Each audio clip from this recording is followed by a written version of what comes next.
자, 우리가 앞 시간에 회계의 질적 특성을 정리를 했었는데 이걸 마무리하면서 다시 한번 중요한 내용을 정리 한번 해보겠습니다. 목적 적합성, 맞죠?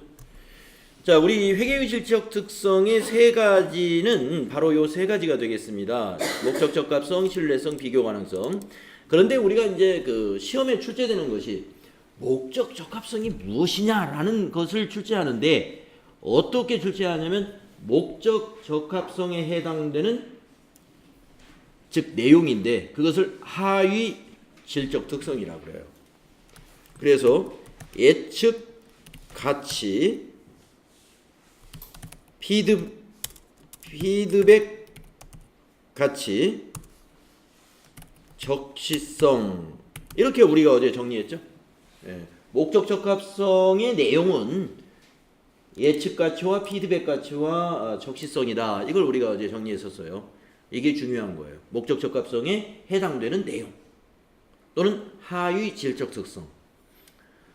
목적에 부합된 회계 정보가 되려면은 그 정보를 통해서 그 회사의 경영 성과나 성적에 대해서 예측이 가능해야 목적에 적합한 회계 정보가 될 수 있다는 얘기고, 그리고 그 예측에 의해서 어떠한 계획을 수정을 할 수 있는 그러한 내용을 우리가 피드백 가치라고 한단 말이에요. 피드백 가치.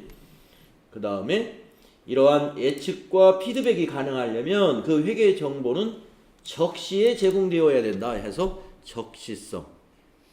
목적 적합성에 부합할 수 있는 하위 질적 특성이다 하는 걸 여러분이 아마 아실 수 있을 겁니다. 자, 그러면 신뢰성에 대한 하위 질적 특성을 한번 알아볼까요? 이것도 딱 세 가지였죠. 뭐였냐면은 이 표현의 충실성이 있죠. 표현의 충실성 있고, 두 번째는 검증 가능해야 된다. 세 번째는 중립적이어야 된다. 이런 얘기가 되겠습니다. 자, 그러니까 신뢰를 줄 수 있는 회계 정보라는 것은 뭐냐? 표현의 충실성, 충실하게 표현을 하는 겁니다. 그래서 어제 예를 들어서 어제 나온 부분들이 대손 충당금을 말이죠. 불량 채권에 대해서는 대손 충당금을 제대로 좀 표시해라, 이런 것들. 그 다음에 검증 가능성이라는 것은 누가 평가를 하더라도 비슷하게 나와야 된다. 우리 회사 재고자산이 10억입니다 라고 표시를 했는데 외부 회계감사원이 가서 평가해 보니까 10억은 턱도 없고 6억이 될까 말까 한다. 그러면 너무 차이가 심하죠. 너무 차이가 심해. 그러면 검증 가능성이 많이 떨어지는 아주 부실한 회계 정보가 되는 거죠. 너무 분치를 많이 한 그런 회계 처리가 되는 거예요. 그래서 검증 가능성은 비용 같으면은, 비용이나 어떤 자산 같으면은 취득 원가를 확인해 볼 수가 있는데, 또는 비용은 지출 증빙을 확인해 볼 수가 있다는 거죠. 그래서 뭐 자산 같은 거, 건물을 20억에 매입했다 그러면 20억에 매입했다는 세금계산서만 확인해 보면 그건 검증이 가능해요. 복리후생비로 얼마를 지출했다. 그럼 복리후생비로 지출한 세금계산서나 현금카드 매출전표나 이런 것들 보면 된다는 말이죠. 그런데 재고자산 같은 경우는 그런 증빙이 있는 것이 아니라 내부에서 여러 가지 그 평가 방법을 동원해 가지고 선입선출이다, 후입선출이다, 총평균법이다, 이런 재고자산의 평가, 단가를 결정하는 평가 방법을 동원해서 하고 있단 말이에요. 그렇기 때문에 이게 검증이 잘 안 될 수도 있습니다. 그러나 검증을 했을 때 어떻게 해요? 비슷하게는 나와야 된다 이거죠. 다음에 중립성이라는 것은 특히 경영진의 어떤 그 성과를 잘 보이기 위해서 너무 경영진 입장에서 회계 처리를 해서는 안 된다는 거죠. 우리 재무회계는 우리 아시다시피 일반적인 기준을 준수하면서 회계 처리하는 것이죠. 그래서 비상장 기업은 기업회계 기준으로, 상장 기업은 국제회계 기준, 한국이 채택한 국제회계 기준을 적용해서 회계 처리하는 거죠. 그 기준대로 해야 된다 이거죠. 이것이 바로 중립성입니다. 그래서 여러분이 보기에도 표검중, 표현의 충실이나 검증이나 검증 가능하다, 중립성은 이 우리가 앞으로 생산하게 될 회계 정보의 신뢰성을 얻기 위한 신뢰성에 해당되는 내용이다. 이렇게 보여진단 말이죠. 그래서 이게 시험에 아주 FAT 1급에서는 단골로 많이 나옵니다. 그래서 우리가 어제 제가 그랬죠. 목적 적합성의 하위 질적 특성. 시험 하루 앞두고 잘 기억이 안 나면 그냥 외워버리는 거예요. 예피적. 그래서 표검중은 신뢰성, 예피적은 목적 적합성. 이렇게 이제 시험을 앞둔 수험생들은 외워가지고 시험을 준비한다고 볼 수 있습니다. 왜냐하면 나올 확률이 매우 높은 부분이 있기도. 자, 그러면 이제 오늘은 비교 가능성에 대해서 정리를 할 텐데요. 비교 가능성은 이 두 가지의 질적 특성에 비하면은 중대한 질적 특성은 아니라고 볼 수 있어요. 비교 가능성에 대해서는 무슨 내용인가만 알면 되겠습니다. 첫째, 기간별 비교가 의미가 있어야 된다. 기간별 비교라는 것은 무엇이냐? 전기와 단기를 비교하는 것을 우리가 기간별 비교라고 하는 겁니다. 전기와 단기. 그럼 기간별 비교가 제대로 되려면은 전기와 단기의 회계 처리 기준이 동일해야 된다는 거예요. 자, 예를 들어서 우리 회사가 전기에는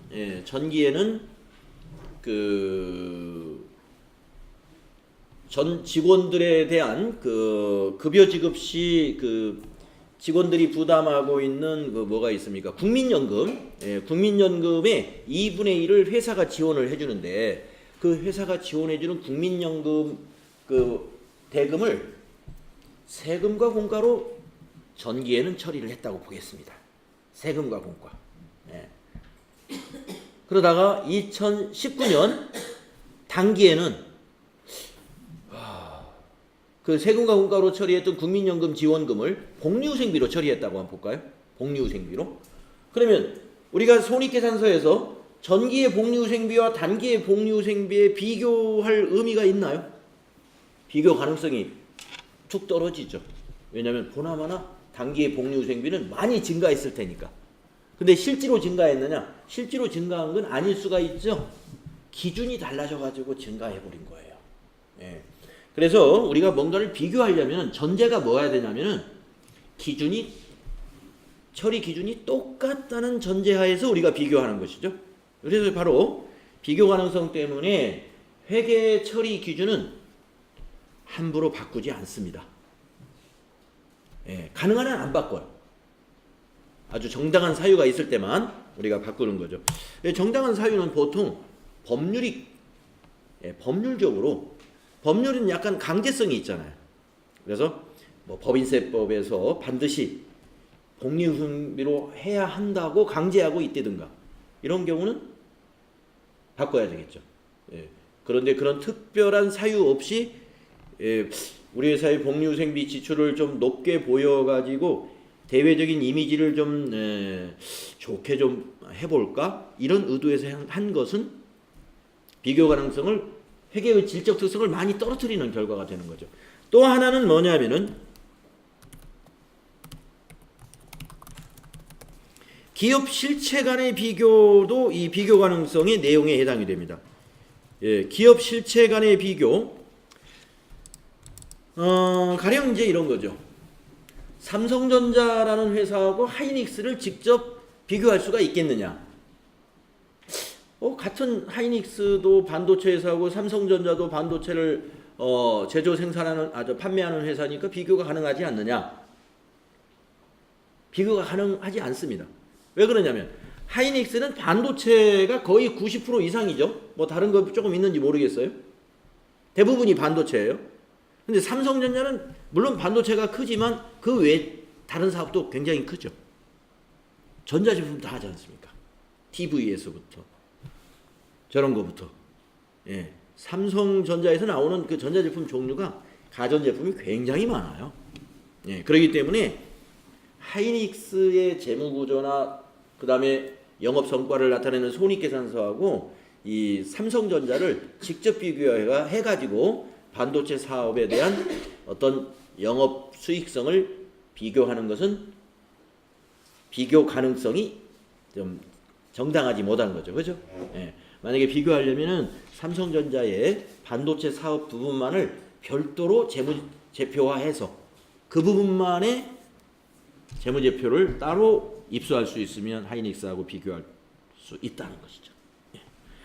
자, 그것이 바로 기업 실체 간의 비교라는 것입니다. 자, 그래서 여러분 회계의 질적 특성, 우리 시험을 준비하는 여러분에게는 굉장히 중요한 부분이기 때문에 이 표는 여러분 머릿속에 잘 정리해 주시면 되겠습니다.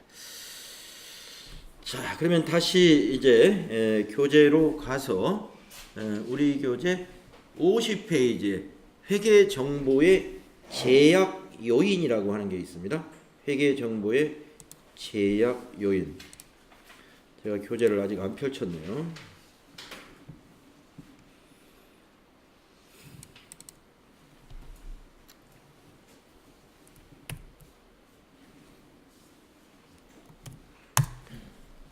네, 회계정보의 제약 요인.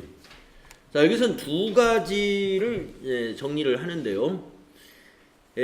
비용 대비 효익, 비용과 효익을 대비한다라는 게 뭐냐면 비용과 효익은 서로 따져봐야 된다 이런 얘기입니다. 우리가 경제 원리라고 그럴까요? 인풋보다 아웃풋이 항상 커야 됩니다. 그래야 남는 장사가 된다는 거죠. 내가 500만 원을 투자를 했으면 600만 원이든 뭐 550만 원이든 좀 남는 게 아웃풋이 돼야 되겠죠. 그래서 여기서 말하고자 하는 건 이겁니다. 우리가 지금 방금 회계의 질적 특성에 대해서 이 얘기를 했는데 그 회계의 질을, 회계 정보의 질을 높이기 위해서 거기에 투입된 정보 생산하는데 투입되는 비용, 이것이 너무 과대하면 안 된다는 거예요. 그러면 정당화될 수 없다 이런 얘기입니다. 그러면 무엇을 기준으로 이게 회계 정보의 질적 특성을 향상시키기 위해서 투입되는 비용에 대해서 무엇하고 비교해야 되느냐? 항상 그 아웃풋하고 비교를 해야 돼요. 효익. 효익 대비 비용이 크다면 아무리 질 좋은 회계 정보라 하더라도 정당화될 수 없다는 그런 얘기가 되겠습니다. 이것이 이제 제약 요인의 1번이고, 두 번째는 우리가 충실한 표현이라고 하는데, 충실하게 표현을 하는 부분이 이제 그때도 제가 앞 시간에서 말씀을 드린 것 같은데, 중요한 것은 어떻게 해야 됩니까? 중요하다는 것은 말이죠, 그 정보를 누락시켰다든가 아니면 잘못 오류로 표시했다든가 했을 때 의사결정이 달라질 때, 그 의사결정, 정보 이용자들의 어떤 판단이 달라진다라고 본다면 그건 중요한 정보라고 봐야 된다 이거죠. 그러면 중요하다, 중요하지 않다, 중요성이 떨어진다는 판단은 우리가 회계 정보를 생산할 때 좀 생각을 해봐야 된다 이런 얘기입니다. 중요하지 않은 것까지 전부 분류하느라고 뭡니까? 비용을 들여서는 좀 곤란하다 이런 얘기입니다. 중요한 것은 개념 과목 분류하라. 중요한 것은. 그러나 중요하지 않은 것은 하나로 모아라 이겁니다. 예를 들면 여비교통비 같은 겁니다. 여비교통비 안에 상당히 여러 가지가 들어갔거든요. 시내에서 우리가 시내에서 쓰는 교통비, 이것도 여비교통비. 또 멀리 출장을 가면요, 부산 출장을 갔다 그러면 거기 출장 갈 때 고속버스 타고 왔다 또는 KTX 타고 왔다, 그거 여비교통비인데 거기 만약에 호텔에서 숙박을 했다 그러면 숙박비도 여비교통비. 만약에 거기서 이제 1박 2박을 하게 되면 먹어야 되잖아요. 식당에서 식사하는 것도 여비교통비. 그러니까 그것을 다 통합을 하는 거예요. 통합을. 만약에 그게 굉장히 중요하다 그러면은 시내교통비 개념과목 하나 만들고, 또 여비, 출장을 가는 출장비 개념과목을 또 하나 만들고, 이렇게 중요하다면 그걸 합쳐놓으면 의사결정에 영향을 미칠 것 같다 하면 그건 구분해야 된다. 구분해야 되죠. 그런 얘기가 되겠습니다. 얼마 전에 정부에서 무슨 의사결정을 뭐를 했는데 어떤 내용인지 제가 좀 헷갈리네요. 하여튼 그 복지 관련 사업인데 소득분이 몇 분위 이상에는 이걸 해당을 안 하고 그 몇 분위 이하에만 그 복지 혜택을 준다.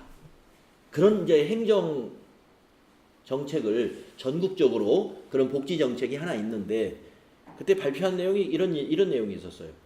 그거를 분별하기 위한 그 행정적 비용이 다 주는 것보다 오히려 더 많이 지출되더라. 예. 그렇게 한다면 그 소득 순위 몇 분위를 골라내는 그 행정 인력이 그 인건비가 더 나간다는 얘기예요. 그러려니 그냥 다 주고 말겠죠. 예. 바로 그런 겁니다.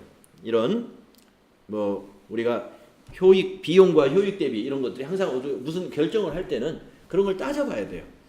예. 그래 분별해서 주는 게 좋겠다. 그러면 그냥 주는 거하고 분별해서 주는 행정적 비용은 어떻게 될까? 이런 것을 우리가 판단해서 한다 하는 것이죠. 자, 그래서 회계정보의 제약 요인에 두 가지 어떤 의미인지 우리가 알고 가시면 되겠습니다. 자, 이렇게 해서 이제 이 회계란 무엇이냐 제 1장에서 아주 기본적인 부분을 이제 했고요. 여기 2절에 있는 이 회계의 순환 과정은 매우 중요합니다. 네. 회계의 순환 과정은 매우 중요합니다. 그래서 이제 여러분들이 이 부분이 왜 중요한가 하면은 우리가 그 전산 회계로 회계가 자동화되면서 이 회계의 순환 과정을 잘 이해를 못해요. 회계를 하고 있는데도 불구하고. 그러니까 왜 그러냐 하면은 우리 전산회계에서는요. 이 회계의 순환 과정의 맨 앞 단계가 있어요. 맨 앞 단계에 이 거래를 인식하는 단계하고 그 다음에 거래가 인식되면은 분계라는 단계가 있어요. 그것만 사람이 하거든요. 예. 그럼 나머지는 어떻게 되느냐? 컴퓨터 프로그램이 미리 짜져 있어요. 예, 다 완성해버리고. 그러니까 이 회계의 그 순환 과정, 그 절차가 나중에 최종적으로 장부가 마감되고 재무상태표가 만들어지고 손익계산서가 만들어지면서 차기로 이월되는 그런 과정이 있는데 그런 과정을 모른다는 겁니다. 네. 그러면 어떻게 되겠습니까? 회계를 하지만 회계하는 사람이 프로그램을 운전하는 게 아니라 잘못하면은 프로그램에 종속이 돼요. 회계하는 사람이. 자기는 잘 몰라. 근데 하여튼 내가 여기까지는 알아. 그 뒤는 이 프로그램이 하는 거야. 네. 그래서 가끔 왜 이렇게 나왔어요? 저도 잘 모르겠는데요. 이게 더존에서 이렇게 나와서 저는 인쇄만 했습니다. 예. 그러니까 전표 입력한 것이 어떻게 어디에 반영되는지 그걸 잘 이해를 못한다는 것이죠. 예. 그러면 이제 프로그램 짜는 사람이 그걸 다 돌아다니면서 설명을 해줄 수는 없죠. 그래서 우리는 과거에 수기로 했던 그 절차를 알아야 된다는 얘기예요. 그 과거에 수기로 했던 그 절차 그대로 프로그래밍이 되어 있는 것이다. 그래서 우리가 컴퓨터 프로그램으로 말하면 회계 시스템의 로직을 우리가 아는 거예요. 플로 차트를. 네. 그렇게 자세히는 몰라도 우리가 일반적으로 회계의 순환 과정이라고 하는데 전표를 입력하는 것부터 그 다음에 어떻게 장부가 기록이 되고 또 결산이 이루어지는지를 지금부터 한번 알아보도록 하겠습니다. 자, 먼저 회계상의 거래를 인식하는 단계가 필요해요. 우리가 이제 여러분들 거래라 하는 것은 여러 가지 일반적인 의미에서의 거래도 있고, 또 회계상에서만 거래라고 하는 것도 있다. 이런 얘기입니다. 여기 밑에 있는 표를 보시면 회계상 거래는 이런 부분이 회계상 거래라는 얘기예요. 이런 부분이. 그러면 지금 이런 부분을 먼저 보시면은 여기 보면은 상품을 매출했거나 또는 뭘 자산을 대여해 주거나 빌려주는 것들 빌려주는 것들, 그 다음에 뭐 도난을 당했다든지 어떤 파손이 있었다든가 아니면 화재 등으로 해서 손실을 입었다든가 이런 것들은 우리가 회계상 거래로 인식한다 이런 얘기입니다. 그러면 여기서 지금 이 설명이 좀 설명은 없어서 좀 난감하긴 합니다만은 이런 부분은 회계상 거래가 아니라는 얘기예요. 계약, 주문, 약속 이런 것들은 우리가 회계상 거래가 아니다. 그러면 계약이라는 건 뭐냐? 거래처에 전화해가지고 다음 주 월요일 날 우리 회사에 뭐 몇 개 보내주세요. 이렇게 전화로 계약, 주문. 그건 계약이 아니죠. 사실은 전화로 얘기한 건 주문한 거죠. 주문. 근데 계약이라면은 어떤 서식을 가지고 계약서 서류를 가지고 계약금 10%를 지급했다든가 이랬으면은 그건 회계상 거래입니다. 네. 그래서 이쪽이 아니라고 하는 것을 좀 명쾌하게 좀 설명을 하기 위해서는 이 부분을 가지고 이 얘기를 해야 돼요. 자, 회계상 거래는 여기까지. 자, 회계상 거래는 기업의 경영 활동에서 말이죠. 그러니까 기업의 어떤 활동에서 자산, 부채, 자본, 그리고 수익과 비용, 이것의 증가와 감소 등 변화를 가져오는 것은 모두 회계상 거래입니다.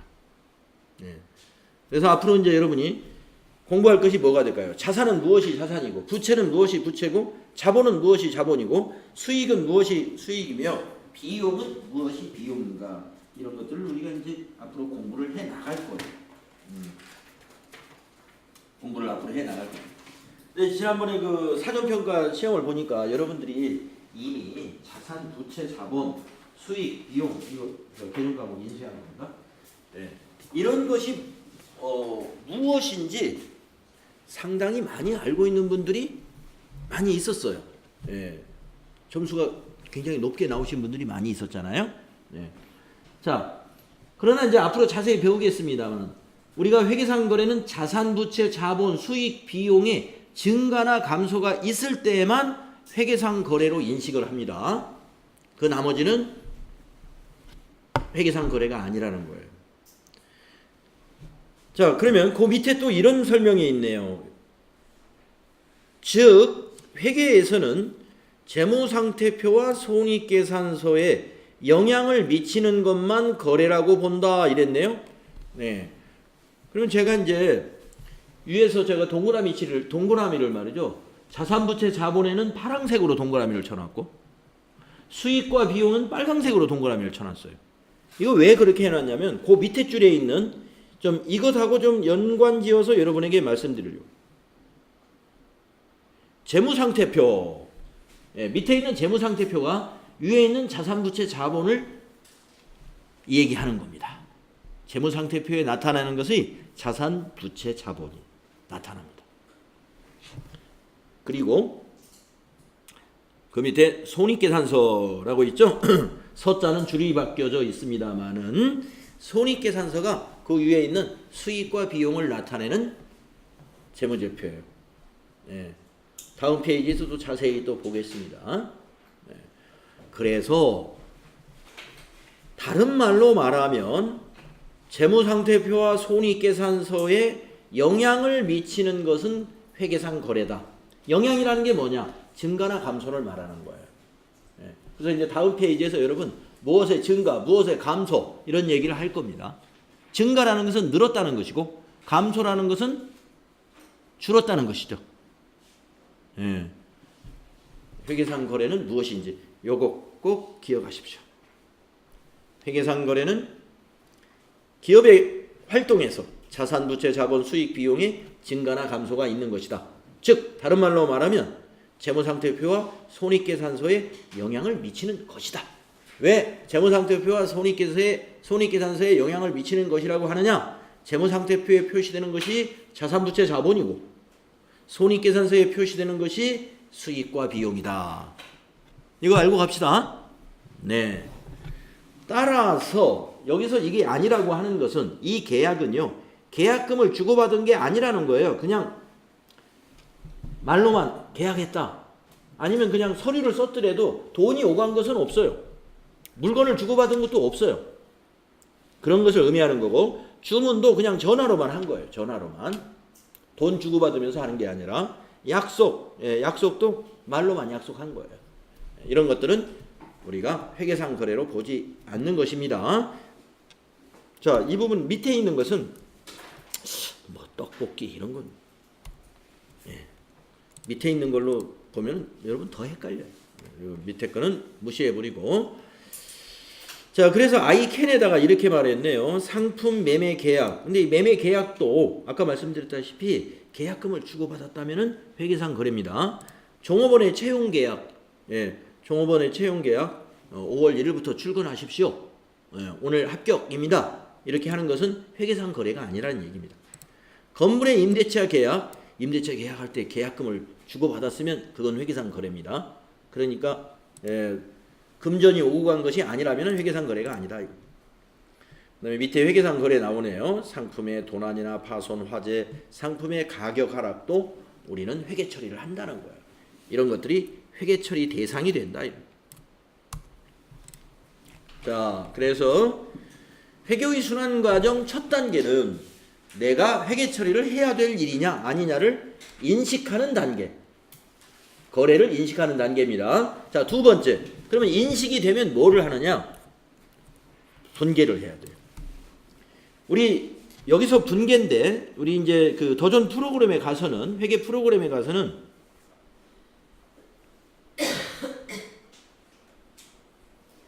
메뉴는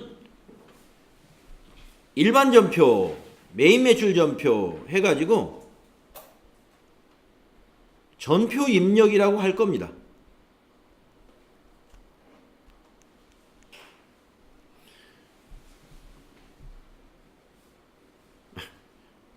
일반 전표와 메인 매출 전표를 제가 이렇게 쓴 거예요. 전표 입력에는 일반 전표와 메인 매출 전표가 있다 하는 걸 제가 표시한 거고요.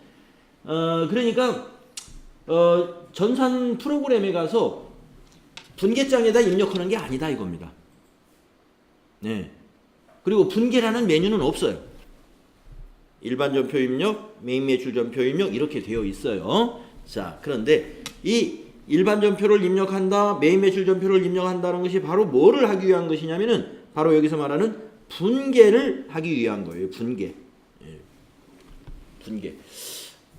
우리가 이제 그런 말이 있습니다. 이제 회계 공부할 때 누구든지 그걸 느껴요. 오늘부터 여러분이 이제 분계를 배우는데 아마 회계 공부가 끝나는 날까지 분계를 할 거예요. 분계 안 하는 날은 거의 없을걸요, 아마. 이론할 때도 뭐 분계가 거의 대부분이고 아마 부가가치세법 같은 거 할 때는 뭐 분계를 안 하겠죠. 실무할 때는 하겠지만 그러니까 분계 안 하는 날은 거의 없습니다. 그래서 회계는 분계로 시작해서 분계로 끝나는 거예요. 그걸 우리가 분계한다 또는 회계 처리한다 이렇게 표현을 하거든요. 그래서 오늘 여러분이 분계의 원리에 대해서 명확하게 알아두시는 겁니다. 자, 그러면 그 밑에 이제 거래의 8요소라는 말이 있죠. 분계를 하는 원칙 중에 아주 중요한 원칙 하나가 거래의 8요소 간의 결합 관계를 의미합니다. 거래의 8요소가 자, 우선 여기 있는 것부터 읽고 밑으로 내려가죠. 재무상태표와 손익계산서 요소에서 자, 그러면 재무상태표와 손익계산서 요소가 밑에 그림이 그려져 있기 때문에 제가 그림으로 표시해 드릴게요. 이게 재무상태표입니다. 이게 재무상태표. 그 다음에 손익계산서. 손익계산서는 그 밑에 바로 있네요. 이게 손익계산서입니다. 아까 손익계산서의 구성 요소는 수익과 비용으로 구성되어 있다고 그랬죠? 여기 수익과 비용 구성되어 있잖아요. 왼쪽과 오른쪽으로 나누어져 있죠. 이게 손익계산서. 자, 이 그림하고 함께 위에 있는 내용 또 계속해서 읽어보겠습니다. 재무상태표와 손익계산서 요소에서 왼쪽에 위치한 것은 자산과 비용이며, 어디 볼까요? 예, 왼쪽에 제가 이 가운데 지금 줄 그어놨어요. 자산과 비용이 왼쪽에 있네요. 오른쪽에 위치하는 것은 부채, 자본, 수익이다. 예, 재무상태표의 오른쪽에는 부채와 자본이 있고 또 손익계산서 오른쪽에 수익이 있죠. 예. 회계상 모든 거래는 왼쪽 괄호 열고 차변 요소와 오른쪽 대변, 대변 요소가 결합하여 발생하는데, 차변 요소는 자산의 증가, 부채의 감소, 자본의 감소, 비용의 발생이며, 대변의 요소는 자산의 감소, 부채의 증가, 자본의 증가, 수익의 발생이다. 여기까지는 밑에 그림하고 딱 일치해 가면서 말이죠. 잘 설명이, 요거 밑에 그림하고 딱 대응을 시켜가면서 여러분이 좀 정리가 잘 됐죠? 예. 근데 밑에 갑자기 무엇의 감소, 무엇의 증가 막 하니까 정신이 없죠? 예. 요거는 조금 이따 밑에 여기서 보도록 하겠습니다. 자, 지금 여기서 여러분이 아까 앞에서 제가 기억하시라고 하는 재무상태표의 구성 요소를 지금 그림으로 보고 있어요. 예, 그림으로 보는데 지금 왼쪽이라고 한 게 여기를 차변이라 한다 이겁니다. 여기를 차변. 그리고 오른쪽이라고 한 것을 대변이라고 할 거예요. 네. 그래서 앞으로는 왼쪽, 오른쪽 이런 표현을 쓰지 마시고 차변, 대변 이렇게 할 겁니다. 네. 차변, 대변 알면 분계 좀 배운 사람이에요. 차변, 대변을 알면. 자, 그런데 차변, 대변 이름만 알 게 아니라 이걸 알자 이거예요. 요거. 네. 이거 전부 세보면 8가지예요. 그래서 거래의 8요소라고 한 겁니다. 거래의 8요소. 이걸 이제 거래의 결합관계라고 하는데 이게 무엇이냐면 여기서 설명을 합니다. 자, 재무상태표 요소와 손익계산서 요소가, 자, 요소가 뭐예요? 재무상태표 요소에는 자산, 부채, 자본이요. 손익계산서 요소는 비용과 수익인데 그 요소가 말이죠.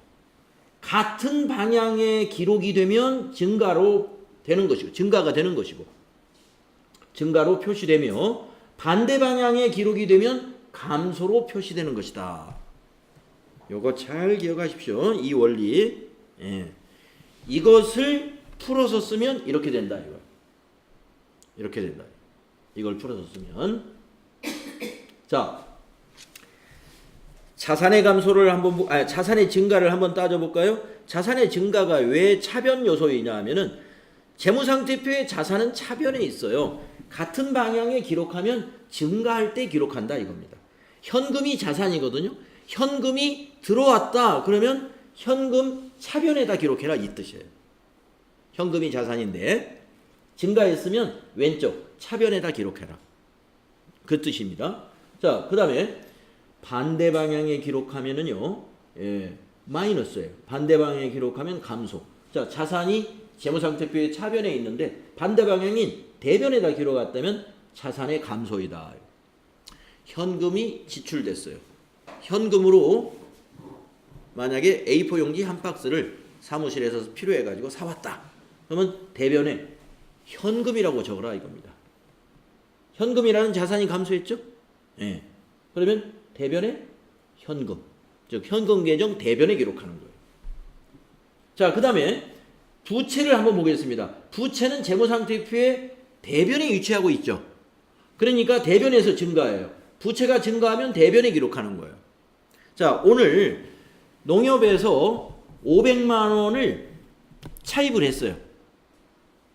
6개월 후에 지급하기로 하고, 예. 그래가지고 우리 회사 보통예금에다 입금을 시켰습니다. 돈을 빌려가지고. 그러면 우리가 6개월 동안 차입을 했다 그래서 단기 차입금이라는 그 부채 계정 과목으로 회계 처리를 하거든요. 그러면 단기 차입금 500만 원을 차변에다 기록해야 되느냐, 대변에다 기록해야 되느냐의 그 판단을 어떻게 하느냐. 자, 단기 차입금이 증가했나요? 감소했나요? 증가했죠. 예. 빚이 부채가 증가한 거예요. 대출을 받았기 때문에. 그래서 단기 차입금 증가니까 대변에 기록해라 이런 얘기예요. 위치가 매우 중요해요. 반대쪽에 기록하면 정반대의 회계 처리가 일어나는 거예요. 정반대의 회계 처리가. 자, 그러면 부채가 증가했으니까 단기 차입금의 대변에다 이제 기록을 할 겁니다. 우리가. 그러면 그 돈을 우리가 어떻게 했죠? 우리 회사 보통예금에다 입금시켰다고 그랬죠? 여러분 보통예금은 부채일 것 같아요? 자산일 것 같아요? 보통예금 부채일까요? 자산일까요? 자산이죠. 예금 있는 거 우리 거잖아요. 자산이에요. 자, 자산이 증가했나요? 증가했죠. 그러니까 보통예금 자산 증가는 차변에다 기록해라. 보통예금의 차변에다가 기록해야 된다. 이해가시죠? 자, 같은 방향에서 증가하고 반대 방향에서 감소합니다. 자본도 재무상태표의 대변에 있습니다. 따라서 자본이 증가했을 때는 자본 대변에 기록하고 자본이 감소했을 때는 자본 계정의 차변에 기록해라 이거예요. 또 손익계산서에서 보면은 차변에 비용이 있습니다. 따라서 비용이 발생했으면 차변에 기록해요. 비용이 발생했으면 손익계산서의 대변에 수익이 있습니다. 따라서 수익이 발생하면 대변에 기록합니다. 대변에 기록해요. 여러분들에게 제가 첫날 사전평가 문제의 앞장 말고 뒷페이지 6번 문제에서 앞에 5번까지인가 있었고요. 뒤에 6번부터 있어요. 6번의 첫 문제가 뭐였냐면 금액은 정확히 생각이 안 나는데 10만 원이라고 합시다. 상품 10만 원을 외상으로 판매하였다. 올바른 회계 처리를 찾으시오. 그거 기억나세요? 상품 10만 원어치를 외상으로 판매했다. 올바른 회계 처리를 찾으시오 그랬어요. 그 분계를 제대로 한 걸 찾아라 이거였습니다. 자, 상품을 판매하면은요. 아직 안 배웠습니다. 근데 그거 맞춘 사람이 많았어요. 상품을 판매하면 상품 매출이라고 하는 수익이 발생합니다. 매가로. 그러니까 판매 가격으로. 그래서 상품 매출은 수익이에요. 그러면 여러분 그 답에 말이죠. 답에 보기에 대변의 상품 매출이 있었어요. 하나는 대변의 상품이라는 게 있었고, 예, 상품은 아니거든요. 상품을 판매하면 상품 매출, 수익 발생. 그래서 상품 매출을 수익 발생이기 때문에 상품 매출을 대변에 기록해야 돼요. 예, 대변에. 그런데 돈을 받은 게 아니라 외상으로 했어요. 돈을 받았으면 차변에 자산 증가 돈을 우리가 현금이라고 하거든요. 현금 10만 원 이렇게 하면 자산 증가로 차변 요소와 대변 요소로 딱 거래가 성립이 되죠. 앞으로 모든 거래는 차변 요소와 대변 요소로 성립이 되는 거예요. 이렇게 성립이 안 됩니다. 자산 증가, 부채 감소. 차변 요소끼리에는 거래가 성립될 수가 없어요. 차변 요소와 대변 요소의 연결로 거래가 성립이 되는 거예요. 자, 그러면 아까 하던 얘기를 계속 해보면, 자, 상품 10만 원을 외상으로 판매했다. 대변에 상품 매출 10만 원, 수익 발생입니다. 그러면 차변에 뭐가 오느냐면은 자산이 증가하거든요. 그 자산을 우리가 뭐라고 부르냐면 외상 매출금이라고 불러요. 외상 매출금. 이제 매출 채권으로 분류를 하는데, 외상 매출금이라는 게 뭐냐면 외상으로 상품을 팔았다. 그 외상 매출금이라는 개정 과목이 있어요. 예. 여러분 제가 나눠드린 그 개정 과목에 당좌 자산 안에 한 일주일 정도 분량, 일주일 첫 주 일주일에는 당좌 자산만 한번 외워보십시오 하고 어제 욕심 부리지 말고 조금씩만 해보자 그랬죠. 그 당좌 자산 안에 외상 매출금이 있습니다. 그래서 외상 매출금을 그래서 왼쪽 차변에 기록하는 거예요. 아셨죠? 차변에 외상 매출금, 대변에 수익 발생. 해서 앞으로 모든 거래는 차변 요소와 대변 요소의 연결로서 거래가 성립된다라고 해서 이것을 우리가 거래의 8요소로 결합된다. 이런 거래의 8요소로 결합하는 것이다. 자, 그래서 거래의 8요소를 말이죠. 그냥 억지로 이걸 외우려고 하시지 말고 이게 이제 어떻게 뭐라 그럴까요? 자연적으로 반듯하게 안 되네요. 이것을 자연스럽게 외우려면은 차변 요소와 대변 요소를 자연스럽게 이걸 외우려면은 먼저 그 전에 이 그림이 여러분 머릿속에 그려져 있어야 됩니다. 이 그림이 위에 있는 것은 재무상태표요. 밑에 있는 것은 손익계산서다 해서 이 두 개 그림을 한꺼번에 넣지 마시고 위에 있는 요 재무상태표 요거 하나, 손익계산서 요거 하나를 따로 그림으로 딱 집어넣어 놓으세요. 머릿속에다가 재무상태표, 차변, 자산, 대변, 부채, 자본, 손익계산서, 차변, 비용, 대변, 수익 이거 꼭 머릿속에 좀 넣어주세요. 네. 이것을 알면 그 다음에 뭐를 안다? 자, 같은 방향에 기록하면 증가요. 반대 방향에 기록하면 감소다. 이것만 그 다음에 알면 돼요. 네. 아주 중요한 진리입니다. 이거 회계처리의 진리, 거래의 8요소 회계처리의 진리예요. 예, 그러니까 이거 당연히 외워야 되는 거예요. 그런데 이해를 못하고 외우는 것은 금방 잊어버려 버려요. 예, 이 8개가 적은 것 같지만 이거 외운다고 생각하면 엄청 힘든 일입니다. 이게 8개를. 그러니까 이 밑에 걸 외우려고 하시기 전에 요거 하나 둘 셋 요건 간단하잖아. 자산은 부채 더하기 자본이다. 또 비용과 수익 이거 간단하다. 그 그림을 먼저 넣고 같은 방향에 오면은 증가요. 반대 방향에 가면은 감소이다. 아시겠죠? 자, 그러면 다음 설명을 해보겠습니다. 우리가 이제 복식부기라고 하는 것이 있는데 우리가 배우는 부기가 다 복식부기입니다. 단식부기는 굳이 학교나 학원에 가서 배울 필요가 없어요. 예, 자연스럽게 어렸을 때부터 뭐 용돈을 부모님이 주면서 너 용돈 어디 썼어? 그거 물어보면 쭉 얘기해 주려고 노트에다가 씁니다. 어머니한테 오늘 용돈 10만 원을 받았다. 며칠 날 내가 책 10,000원에 사고 또 며칠 날은 어디에 얼마 썼고 이거 쭉 적어 봐야 되겠죠? 그래야 어디 썼니 하면 쭈루룩 장부 보고 이게 불러주잖아요. 예, 우리 가정에서 쓰는 가계부의 원리예요. 단식부기. 예, 수입과 지출만 씁니다. 네.